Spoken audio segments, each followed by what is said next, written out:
ఎల్లారెడ్డి గారు, చాలామంది రకరకాల మార్గాల్లో వాళ్ళ దగ్గరున్న డబ్బుని ఇన్వెస్ట్ చేస్తూ ఉంటారు.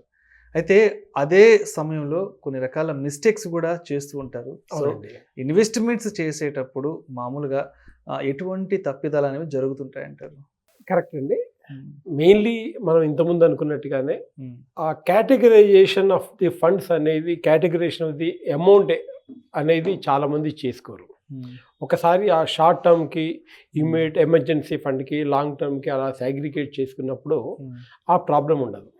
మెయిన్‌లీ చాలామంది చేసేది ఏంటంటే వెల్త్ క్రియేషన్‌లో చేసేది ఏంటంటే ల్యాక్ ఆఫ్ పేషెన్స్ అండి. హ్మ్.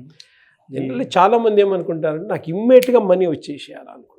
సింగిల్ నైట్‌లో కోట్లొచ్చి పడిపోవాలి, కోట్లొచ్చి లక్షలొచ్చి పడిపోవాలి. హ్మ్. జనరల్లీ ఆ కాన్సెప్ట్ తోటే చాలామంది దెబ్బతింటున్నారండి. హ్మ్. సో, ఓర్పు, సహనం అనేది ఉండాలి ఇన్వెస్ట్‌మెంట్ పెట్టామంటే. సహనం అనేది చాలా ఉండాలి. హ్మ్. అదేంటి అంటే వితిన్ ఎస్పెషల్లీ ఈ మధ్య మన కరోనా నుంచి ఈ రోజు దాకా ఈ 18, 20 నెలల్లో హ్మ్. మార్కెట్ స్టడీగా పెరిగిపోతూనే ఉందండి. అవును. అంటే యాక్చువల్లీ మార్కెట్‌లో స్లమ్స్ కూడా కన్సాలిడేషన్ కూడా సాధారణంగా రావాలి. హ్మ్. But due to so many reasons ఇంతవరకు కూడా అవకాశం ఇవ్వలేదు. హ్మ్. యాక్చువల్లీ చాలామంది ఇన్వెస్టర్స్ ఈరోజు కూడా మార్కెట్ పడిపోతే పెడదామని చాలామంది ఇన్వెస్ట్ చేస్తున్నారు. హ్మ్. వాళ్ళకి 18 నెలల నుంచి అవకాశం ఇవ్వలేదు మార్కెట్. హ్మ్. సో కొంతమంది ఏం చేస్తున్నారంటే ఇప్పుడు షేర్స్‌లో ఇన్వెస్ట్ చేసేవాళ్ళు అండ్ వాళ్ళేం చేస్తున్నారంటే ఏదో షేర్‌లో పెట్టేస్తున్నారు. హ్మ్. మార్కెట్ స్టడీగా అప్ ఉంది కాబట్టి బాగా పెరిగిపోతుంది. ఇంక నాకు ఎవరి సలహా అవసరం లేదని పెట్టేస్తున్నారు. అది గూడా ఎవరో చెప్పారు కాబట్టి నేను ఇన్వెస్ట్‌మెంట్ పెట్టాను. చేస్తున్నారు. అడ్వైజర్‌ని కన్సల్ట్ అవ్వడము. ఏమీ లేకుండా పెట్టేస్తున్నారు. ఓవర్ ది పిచ్ అంటే అప్ అండ్ డౌన్ చూసిన వాళ్ళకి ఇదేం ప్రాబ్లమ్ లేదండి. హ్మ్. అదేమీ చూడకుండా ఓన్లీ స్టడీగా గ్రోత్ చూసే వాళ్ళకి ఫ్యూచర్‌లో సడెన్‌గా పడిపోతే చేతులు కాల్చుకుంటారు అప్పుడు. చేతులు కాల్చుకుంటారు. పేషెన్స్ లాంగ్ టర్మ్‌లో వెల్త్ క్రియేషన్ ఒక రైట్. హ్యాబిట్ అనేది మర్చిపోయి సడెన్‌గా పెరిగిపోతుంది కదా! నాకేం అవసరం లేదు. అప్పు తీసుకొచ్చి పెట్టేస్తున్నారండి. హ్మ్. అది కూడా మామూలు క్యాపబిలిటీ కన్నా మించేసి అప్పులు తీసుకొచ్చి పెట్టేస్తున్నారు.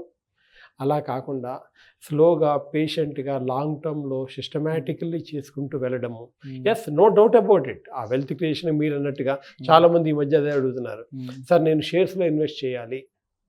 హ్మ్. నాకు మంచి కంపెనీ ఏమైనా ఉంటే చెప్పండి. చాలా ఫాస్ట్‌గా డెవలప్ అయిపోవాలి. హ్మ్. సో, యాక్చువల్లీ చూసుకుంటే అదంతా పాసిబుల్ కాదండి. హ్మ్. దానికి చాలా రీసెర్చ్ కావాలండి.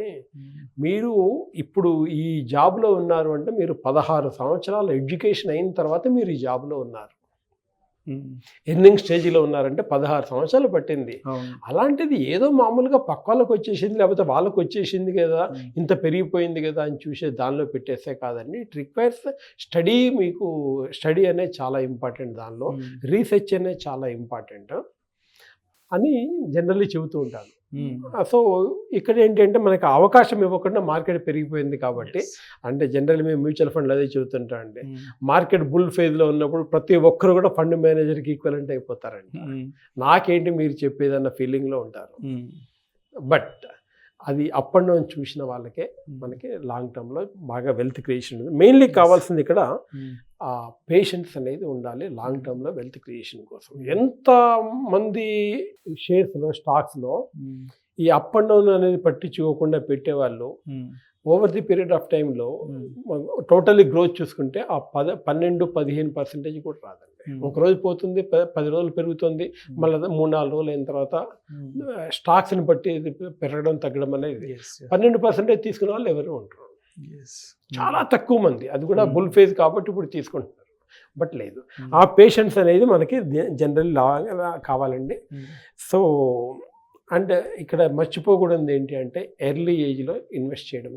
కాంపౌండింగ్ ఇంట్రెస్ట్ అనేది చాలామంది మర్చిపోతున్నారు. హ్మ్. అది చాలా ఇంపార్టెంట్ అండి. లాంగ్ టర్మ్‌లో వచ్చే కాంపౌండింగ్ అనేది షార్ట్ టర్మ్‌లో రాదు. హ్మ్. ఎంత గ్రోత్ ఇచ్చినా రాదు. సో, లాంగ్ టర్మ్‌లో కాంపౌండింగ్ అనేది గుర్తుపెట్టుకోవాల్సిన అవసరం.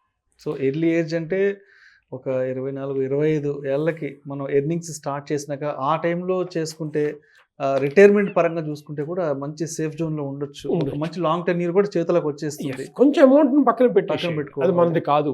Only for hour retirement. అట్లా హ్మ్. దాన్ని సాగ్రిగేట్ చేసి పక్కన పెట్టేసుకుంటే బావుంటుందండి. హ్మ్. ప్లస్ ఇంకొక మెయిన్ మిస్టేక్ చూసుకుంటే ఫైనాన్షియల్లీ మనం చేసుకుంటే మిస్టేక్ ఏంటి అంటే హ్మ్. జనరల్లీ ఎక్కడ ఇన్వెస్ట్ చేస్తున్నాము ఏంటి అనేది ఫ్యామిలీలో డిస్కస్ చేయరండి. యెస్.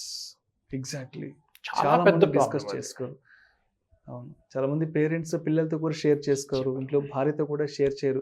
ఎక్కడ ఇన్వెస్ట్మెంట్స్ పెడుతున్నాము, ఏంటి, ఎండ్ ఆఫ్ ది డే వాడి పరిస్థితి ఏంటి, అవి ఎలా వెనక్కి తెచ్చుకోవాలి, చాలా మంది షేర్ చేసుకోరు కూడా ఫ్యామిలీలో. డాక్యుమెంటేషన్ లేక హాఫ్ ఆఫ్ ది డాక్యుమెంటేషన్ తోటి ప్రాపర్టీస్ కోర్టులో వెళ్ళిపోయి ఉన్నాయి.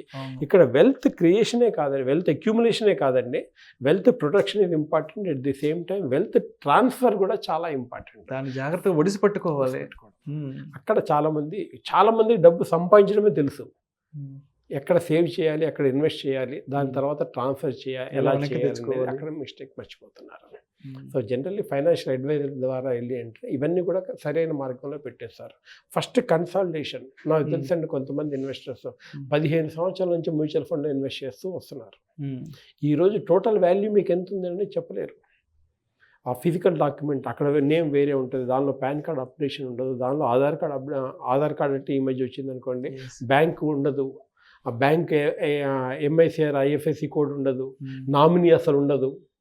అవన్నీ కన్సల్టేట్ చేసుకోవడం ఒక్కోసారి మాకు 6 నెలల నుంచి సంవత్సరం దాకా టైం పట్టుతుందండి. వేరియస్ ఫండ్స్లో దొరికిన వాటి రెండులో పెట్టేసేవారు. అంటే ఇప్పుడు మీరు చెప్తుంటే అర్థమవుతుంది, ఆ కుటుంబ యజమాని, ఇంటి పెద్ద రకరకాల మార్గాలు ఇన్వెస్ట్మెంట్ చేస్తారు. ఒకవేళ ఏదైనా అనుకోని ప్రమాదం జరిగి ఆ ఇంటి పెద్దకి, ఆ కుటుంబ పెద్దకి జరిగితే, ఆ ఎండ్ ఆఫ్ ది డే ఆ కుటుంబ సభ్యులు అనేవాళ్ళు ఆ పెట్టిన ఆ ఇన్వెస్ట్మెంట్ అమౌంట్ ఏదైతే ఉందో దాన్ని వెనక్కి తెచ్చుకోవడంలో చాలా మంది చాలా రకాల ఇబ్బందులు పడుతుంటారు. చాలా అండి. పర్సన్ ఉంటేనే మనకి ఇంత ఇబ్బంది పడుతున్నప్పుడు ఆ పర్సన్ లేకుండా ఆ నామినేషన్ దానిలో కూడా ఉంటుందండి. అప్ టు 3 lakhs అయితే మామూలుగా మనకు నోటరీ పెట్టి తీసుకోవచ్చు. దాటితే అది కొన్ని అదర్ డాక్యుమెంట్స్ మనం కోర్టు నుంచి తెచ్చుకోవాల్సిన హెరిటరీ సర్టిఫికెట్స్ అలాంటివి ఉంటాయి. చాలా ఇబ్బంది పడుతున్నారండి. సంపాదించడం కానీ పిల్లలు ఒక రకంగా చికాకు పడుతున్నారు. ఏంటి ఇంత ఇబ్బంది పెట్టారన్న ఫీలింగ్ లేకుండా చేసుకోవాలి. Ultimately it is your property and your family property. దాని గురించి ఆలోచించకుండా మామూలుగా ఏదో పెట్టేసుకుంటూ పోవడం, క్యాజువల్లీ పెట్టేయడం కాదండి.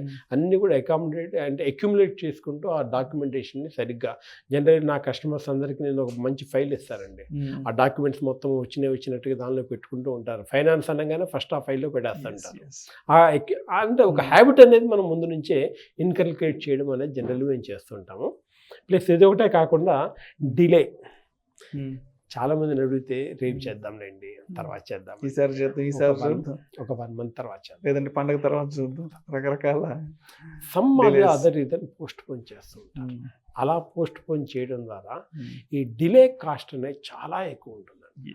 ఇంతకుముందు మనం డిస్కస్ చేసినట్టుగానే మీరు 30 సంవత్సరాలు ఉన్నప్పుడు ఇన్వెస్ట్ చేయడం వేరు, అదే 5 సంవత్సరాల క్రితం ఇన్వెస్ట్ చేయడం వేరు.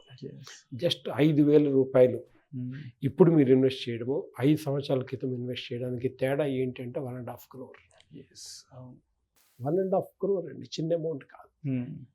ఆ డిలే అనేది జనరల్లీ చేయకుండా ఎక్కడో అక్కడ నో ప్రాబ్లం, బట్ స్టార్ట్ చేయండి, అది చాలా ఇంపార్టెంట్. ఓకే.